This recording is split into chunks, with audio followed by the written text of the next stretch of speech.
Welcome to Loaded and Rolling. I'm your host, Thomas Wasson. Today we're talking about a topic very near and dear to my heart, which is trailer pools. Back in my past life, I used to be at US Express, and I thought trailers weren't important before I became a load planner. And then trailers became very important. And to quote my former manager, Adam Howard, I told him I would say this on a podcast: trailers are like cigarettes in prison. You need to have them if you want to get anything done. Well, one thing a lot of folks haven't understood is that not only are large fleets getting trailers because you use drop trailers, but also logistics companies and other folks in the space have realized the value of the trailers. It opens up new doors, and your customers are already used to you bringing a lot of stuff. Also makes it harder for them to get rid of you. I saw that one time with a customer that got mad at me and I threatened to pull 50 trailers out.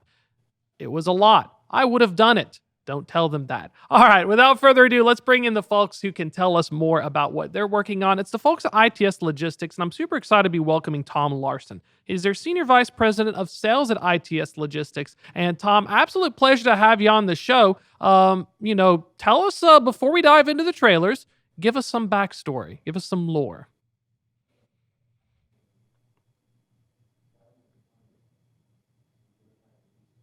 In the industry for now over 23 years. Predominantly was with C.H. Robinson for 22 of those.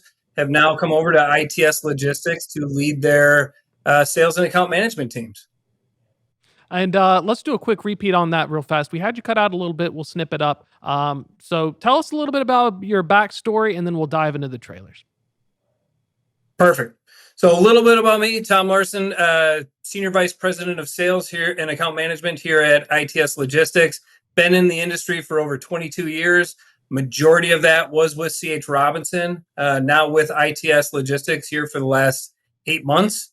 And ITS Logistics as a company, we've been in the game for over 25 years. Started off as an asset-based carrier with a single warehouse in Reno, Nevada.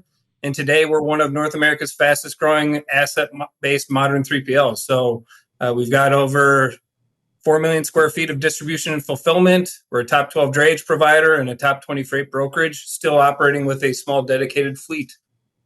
And I think that's really fun. Having the conversations with multimodal is super cool because you kind of get a little bit of everything in terms of what's going on in the market. And so with the drop trailer pool as well, let's dive back into your history first. When did it start becoming a big deal for drop trailers? I started back in 14 at US Express. We had trailer pools, but I swear we didn't even know what to do with them until like 19 and 20 when like even the asset carriers like, wait, we could do like power only. We could like get somebody to move these things for us. Yeah, I'd say since 2014, it's gained momentum, it's gained popularity, and I think we've really seen it take off here probably in the last 10 years, and especially as asset light providers like ourselves have started to really get into the space and start to build up our network of trailers to help support customers as they've continued to just gain a need for it within their supply chain. And speaking of this need, one of the things you all have is called drop fleet, which I think is really cool. In my trucking days, we didn't have a cool word for it. We just had put a bunch of trailers and like stuck like 100 of them somewhere. Tell us a little bit about what it is and what it does first, then we'll dive into more details. Yeah, for sure. So drop fleet, when we think about the business that we execute today, over 40% of our volume includes some complex drop trailer type of project, right? So we really designed drop fleet as our hybrid drop trailer solution that's combining over 3,700 ITS owned trailers with on-demand power from our vetted carriers. This service delivers really scalable, flexible capacity that is especially valuable for our customers in the automotive, retail, e-com, and manufacturing space, as they really require that high on-time performance and can benefit from a universal trailer pool that can flex with their volume needs. I love the term universal trailer pool because I had customers like Amazon and FedEx. When they meant universal trailer pool, that means they steal my trailers and then they'd end up in like other parts of the country. And so I think it's nice to have an agreement with the customers. The universal trailer pool is I let other carriers use my trailer and not them parceling out my trailer to other carriers. Tell us a little bit about what goes behind the nuts and bolts of a trailer pool. Is this something where you're looking for certain trends or characteristics of a customer or shipper that kind of make it more applicable for having a trailer pool versus your, live load, live unload? Yeah, I think when we look at trailer pools for specific customers, I would say it's more of a math and network optimization challenge than just, hey, this is a perfect ship type of or a perfect fit type of shipper. The ideal profile is a customer with that consistent weekly volume, defined origin points, a high trailer turn ratio. We're always trying to typically target that perfect fit opportunity, but the real success, I think, lies in understanding each customer's unique shipping cadence, dwell time, and facility operations. So as we start to do the math, we factor in first lane overlap with ITS backhaul network capacity, right? We're trying to reduce our empty miles and our repositioning costs. We also look at facility behavior. So does that shipper or receiver have weekend access, staging limitations, or even specific SLAs around loading or unloading requirements? Then you start to factor in some of those seasonal surges based on verticals that may require more of a, let's say, dynamic trailer pool sizing.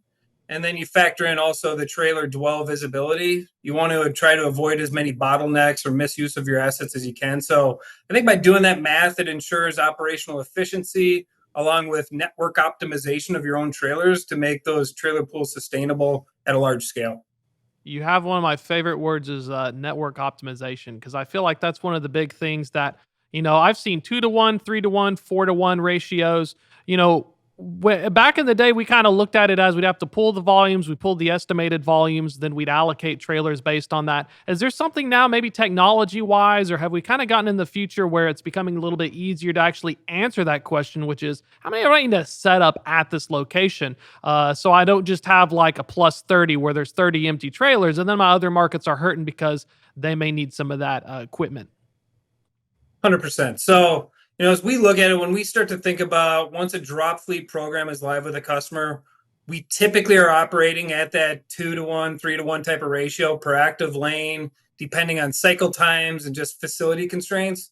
The goal really, is to keep those assets moving and productive in rotation, right? So we emphasize with our customers communication and operational alignment, just dialing in that right mix of trailers and providers to create really that win-win scenario for our customers, our carrier partners, and just our own internal network planning. I think another big piece of that is just trailer visibility and planning, which we do that through our proprietary TMS and asset management platform. It really gives us and our customers that real-time insight into trailer locations, their usage, any potential idle risks. So on top of that, we're always conducting monthly, quarterly business reviews just to ensure trailer pools are right sized and performance is benchmarked against our service targets. So customers can really expect full transparency into how that drop fleet solution is performing. And we just really do that through technology, data, and proactive collaboration.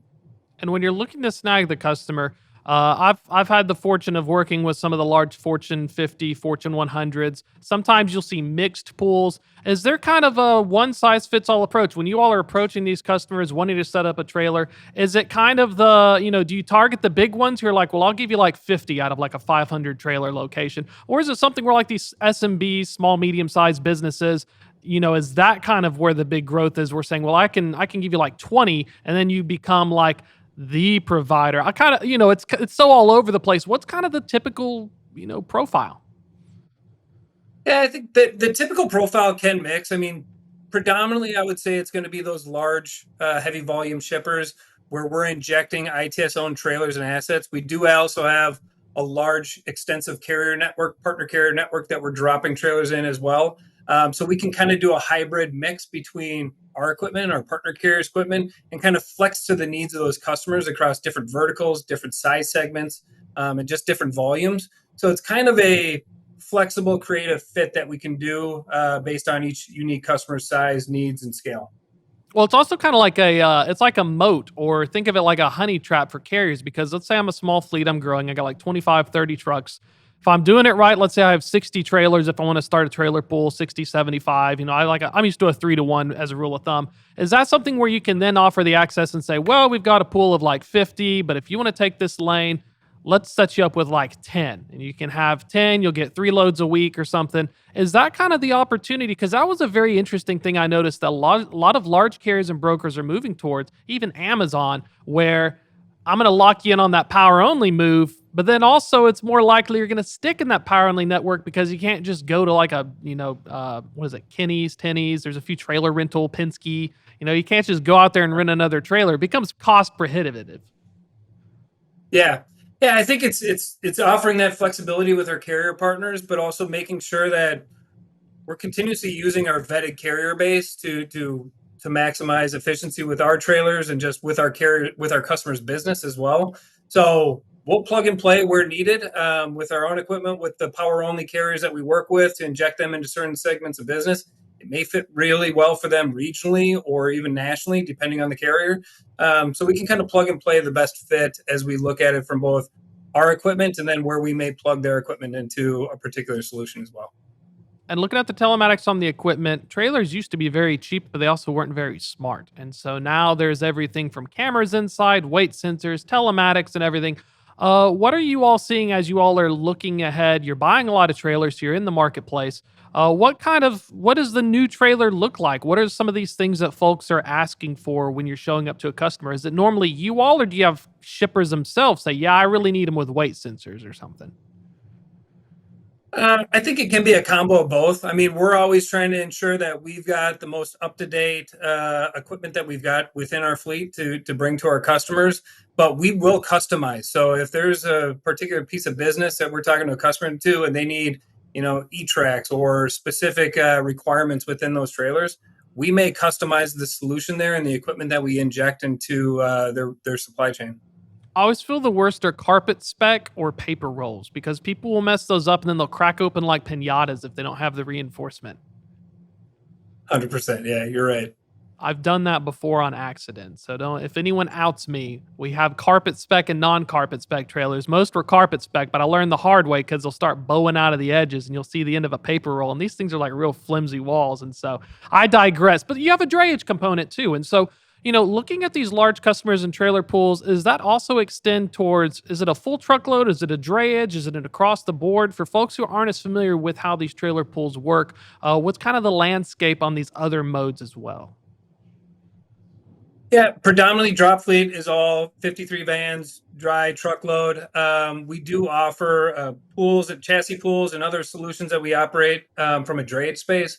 We do operate today in 52 inland and seaports across US and Canada, and then expanding into Mexico too. So depending on the particular customer and their unique challenges that they have, we can start to build those types of programs up across multiple modes.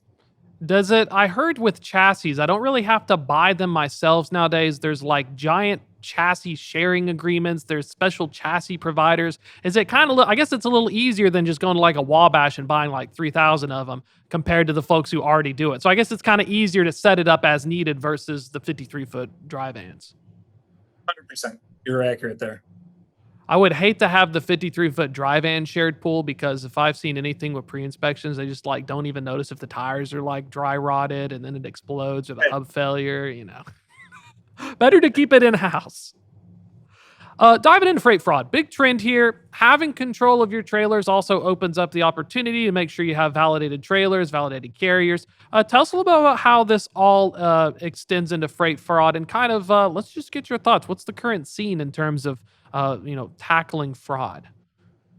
Yeah, for sure. I think the industry is making progress, but fraudsters and bad actors are evolving fast, right? So the good news is that awareness is up, and it comes down to providers using the best vendors in the industry, like Highway and Genlogs and other providers like that. It's also about having strong carrier relationships, and I think really strict carrier vetting processes, not just for onboarding, but also when it comes down to booking the loads, vetting the drivers, communicating with shippers and ensuring that you have solid processes throughout the life cycle of an entire load. As I think about even our vetting process, It's pretty stringent. If a carrier doesn't move a load for us within 30 days, they go back through the initial onboarding process. So it's about having these steps in place and the team on the floor being very educated, following the right protocols, and just ensuring we're staying ahead of any potential issues. Well, it's a good system with a 30-day rule because you got to imagine some carriers are opportunistic. The whole wham bam, thank you, ma'am, one and done, very transactional. But then it also self selects them out through the ones who are like, I'm going to book like one load a week with you or two loads a week. So it's a beneficial thing making sure that you're keeping in the system only the ones that you really want. 100% agree. I mean, I think when we think about it, our stance is freight fraud isn't just a cost center, it's a credibility killer, right? If we as a logistics provider can't secure your freight and you don't have a supply, then you don't have a supply chain partner and you have a liability. So we start with the basics. It's that rigorous carrier vetting, no single load carriers, confirmed driver documentation, strict tracking protocols, among other practices. So as I think about it from a drop fleet perspective, we're reducing those handoffs, we're limiting carriers, and we're using our own trailers in order to eliminate a huge portion of fraud exposure. There's got to be an added benefit when you have the telematics on the trailer. You also at least always know. That was my biggest challenge when I was like asset based or even a brokerage was if the telematics went out, you're just calling them for an update. But I know where you are now because I've got the trailer. I've got the trailer, I know where it's at, I've got eyes on the sky, right? So, yes. Looking at some of the other things, especially in terms of types of fraud, is it still something where phishing attempts, holding loads hostage? What's kind of the biggest thing that keeps logistics providers up at night in terms of the worst case scenario of fraud? I think the primaries are still the same main culprits that are out there, right? It's double brokering and just making sure that you've got the processes in place and the carrier vetting to ensure that that's not happening and really using those trusted vetted carriers. Cargo theft that's happening during in transit handoffs. So just making sure that you do have that visibility and you've got the right carriers using it. And then I think the big one too is just identity theft, right? Fake carriers using stolen credentials and trying to game systems that way. I felt like the same way they'll do the little phishing things where they'll send you bill of ladings and you try to click on the link and now it's like a skimming thing. I mean, they're getting really clever these days, spoofing motor carrier numbers and spoofing emails by changing a letter. Like it's really hard because if you get busy and inundated with like, 30, 40 loads a day under a team, like that stuff can get under the cracks without technology. Yeah, you need the technology, you need to have the processes, and you need to have it dialed in and continuously be training your team to make sure that you're not susceptible, to those bad actors that are out there. Let's talk about general market trends. Depending upon if you're looking at data sets, the poor folks at FTR, they said things stabilized, and then ACT released their April stuff saying things got worse recently on their truckload conditions index. Tell us what you all are seeing on the ground. Being exposed to multiple modes means, you have multiple information sources to get compared to, someone like me who I have to find the signal from the noise. And boy, there's a lot of noise right now. Yeah, I think with all the trade tariff wars and uncertainty that's been happening over the last few months, we have seen a shakeup across different modes in our business. From a drayage standpoint, really strong coming into the year. It's been kind of it's dropped off as customers have kind of sat in limbo and left products sitting overseas. But then with changes that happened a couple weeks ago, we expect to see that business start to impact and pick up here in a couple of weeks when it lands at ports. So our drayage business should start to drive from there. But then even last night, you've got the CIT ruling and what they're doing there. So it's kind of like a lot of uncertainty to these changing rules and how that can impact different freight dynamics.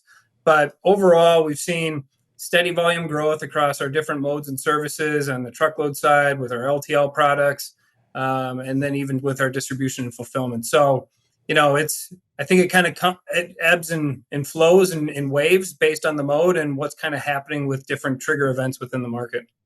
That was my biggest concern for truckload was like drayage is going to get the first cut of this pie because if it comes in on LA or Long Beach or somewhere else on the ports, like even Savannah right now, it's going to get hot. But then the challenge is if I'm looking for growth, do I put it on the rail because I'm not in a hurry? So does intermodal get to gobble that up, or does it actually get to go on a full truckload and get transloaded at the warehouse? Is that something where there's any kind of looking at the tea leaves? Is there anything that we kind of need to look at to say? I feel like for full truckload, at least, I'm like a catfish. I'm looking to see if little niblets of freight are going to come down here. What are some of your thoughts? Yeah, I think it's been, we've been having these types of strategic conversations with our customers as well, just to make sure that we're pre-planning and we're planning for what their adjustments are going to be. It has kind of ebbed and flowed based on vertical and customer to customer. Um, we see some that'll be bringing it in and it'll probably convert just right into rail and continue to go after the DCs. Others that are going to be flipping more into a transload and truckload type of solution. And then as they're starting to optimize their own networks from a warehouse perspective here in the US. So it's a little bit here or there. I do see that there should be some inflection, especially in the truckload side. We're in produce season. It's going to be continuing strong through July. You add that in with some of these containers coming inbound, you might see a little bit of a tighter capacity market here on the truckload piece. That might have some impact to rates, but then we'll see post produce season and going into Q3. That's what I was curious about produce. Has it been a good produce season so far? Because I got pump faked. I remember Memorial Day weekend, then the produce season started. We have CVSA Road Check Week. It's like the trifecta, the triple crown of things to wreck capacity. For folks who don't know about produce season and, being from CH, being in the game for a minute, when does it really simmer? Does it simmer near 4th of July or are we at the beginning of produce season? What's the vibe on that? Yeah, we're definitely at the beginning of produce season. It's going to continue to ramp up in different markets across the U.S.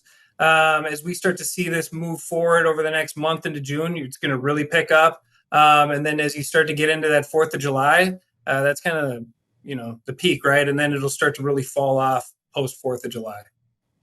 I don't miss having to do produce season. I had to send literally trailers to mushroom farms in Idaho and potatoes. It's a very dirty thing when you try to have your trailers. And so hopefully you guys aren't doing drop trailers for like, mushrooms and other things that got to be food grade. Oh yeah, there's a lot of last minute changes, added stops, and you're working long hours, long nights during that season for sure. Kind of looking ahead here, looking at some more market trends. One of the big things I'm curious about is despite all the tariffs, Mexico nearshoring has been a very large conversation piece. When you're talking to customers and stuff, is that something where the march of nearshoring continues, or has there been any kind of pauses or any kind of updates on that? Because I remember before the tariffs and the election, everyone was talking around this time nearshoring, nearshoring, nearshoring. Yeah, I think it's different across different industries, but it is still a hot topic. We are actively expanding into the Mexico market and continuing to find unique solutions that we can bring to our customers, both on the drayage and the truckload side within those markets. So it is something that we're having active conversations with. It is a need from some of our customers. Some have slowed a little bit on what they might be doing there as they're trying to understand the different impacts of tariff changes and everything there, but I would say active nearshoring is going to be impactful moving forward into the future. Looking ahead, we got about 3 minutes left here. I keep hearing about technology trends and changes. Everyone talks about AI and machine learning and agents. From an ITS standpoint, what's kind of the thoughts there on the tech stack as we're looking ahead? Is it all a bunch of hype right now, or are there some actual kind of use cases when you're approaching these customers saying like, "Hey, look, I got an agent." Yeah, I think there's definitely use cases as we're starting to build out our platforms and continuing to inject AI into whether that's our newly revamped container AI platform that's going to be rolled out as ITS Engage, and just some of the insights that AI can bring to our customers from a visibility and execution standpoint. We're always going to continue to invest tech wise into making sure that it supports not only our people but our customers in the right ways, but we're never going to take out that human element. I mean, the people component of the ITS culture is number one. It's first and foremost. It's one of the reasons why customers buy from us and why we continue to grow in this space. So it's just about how can you add it to help continue to support, develop your talent, make sure that it brings added value and benefit to your customers, and just play your cards right from a long-term perspective. I'm coming full circle. I wish I had AI when we did pool optimization because I had to go through reams of spreadsheets and looking at dwell times and per load. So that's kind of the opportunity. Folks are thinking the pie in the sky, but even for trailer pool and power only, like that's going to unlock a lot of doors with the tech to actually have that visibility. Because sometimes, I'll be honest with you, I've had customers, especially automotive ones, holding the racks for Clicamo. When you need to kind of give them that info because they might not even know themselves. Yeah, completely agree. And that's what we're really doing with our proprietary TMS. ITS Drive and how we're actually bringing those insights together and the AI tools to be able to kind of give us better planning and optimization of our own network and how that can help impact customers and continue to add value across those supply chains. See, they'll thank you later because I think we made like $15 a day off a trailer demurrage. I mean, it's if you have a lot of trailers, it runs up. So it's kind of a win-win for these customers as they're getting this technology, getting with providers who have the tech and can say, there's a reason why you're getting charged for hoarding my trailers. Yes. Yes, Well, that is Tom, true. it was really great getting to catch up here. Running a little low on time, but we got to get out there. If folks want to learn more about ITS, get in touch with you. Check out what y'all are working on. What's the best way to learn more? Yeah, you can go to its4logistics.com or feel free to reach out to me and we'll make sure we get you taken care of. Tom, it was an absolute pleasure to pick your brain. We're going to have to catch up again soon. Yeah, I appreciate the time. Thank you. That's going to be a wrap for this episode, but check them out. ITS Logistics, good people, a lot of cool stuff they're working on. If you're just catching us, this is on Apple, Spotify, and YouTube. So if you missed the rest of this episode, go back onto the YouTube page, check it out, give it a watch. While you're at it, sign up for the Loaded and Rolling newsletter. I write it, all free range. And when you're checking it out, sign up for it on freightwaves.com/loaded and rolling. If you catch it on the main site, I only give you half of it. So you got to catch the other half and it will come into your inbox. Well, that's a wrap for this episode. Thank you all so much for watching. I'll see you again next week.